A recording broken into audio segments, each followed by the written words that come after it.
पुण्यात बघितलं ते जर मध्ये टाकले ना ते गपचीप सगळे सरळ होतील.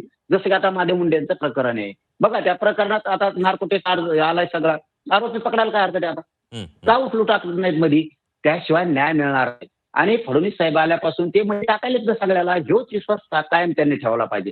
तसंच त्यांनी माझ्या घातपाताच्या प्रकरणात सुद्धा फडणवीस साहेबांनी चांगली तपास यंत्रणा राबवून हे दूध का दूध पाणी केलंच पाहिजे. जो करणार आहे ना, आम्ही करणार असू नाही तर तो करणार असू, तो जेला चढलाच पाहिजे.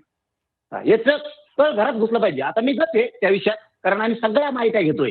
कोण कुठं जातोय, काय करतोय, कोण लावालाव्या करतोय, कोण खोटं सांगतोय, कोण कॅम्ब्रिजला जाऊन थांबवतो, कोण परभणीला जाऊन थांबतोय, कोण कोणाच्या तिथं भेटतंय, कोण घरी भेटतंय, कोण बीडला कोणत्या राम मंदिरात भेटतंय, कोण कालेश्वराच्या मंदिरात जाऊन आडवी जाऊन भेटतंय, काय सांगतंय, कोण कोणत्या पक्षाचा प्रवक्ता आहे तिथं, काय शिकवतोय, त्यांचं फार काही नाही लक्ष आहे. कोणाच्या पिशीत आहे, कोण कुठं जाऊन काय खरेदी त्यात, पुण्यात काय आहे, मंत्रालयात कोण कोणाला जाऊन भेटतंय, सगळं आमचं व्यवस्थित चालू आहे.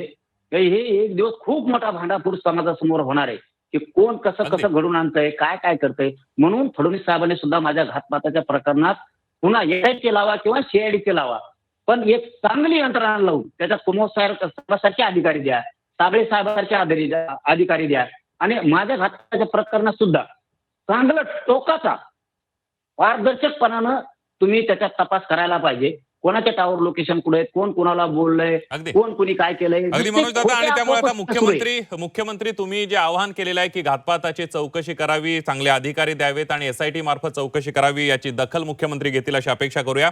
या सगळ्यामध्ये आपण बघितलं मनोज जरांगे पाटील आपल्या सोबत होते आणि मनोज जरांगे पाटील 1 वर्ष मला मोकळीक द्या असं का म्हणाले, त्याचं उत्तर मनोज जरांगे पाटील यांच्याकडून आपण जाणून घेतलेलं आहे.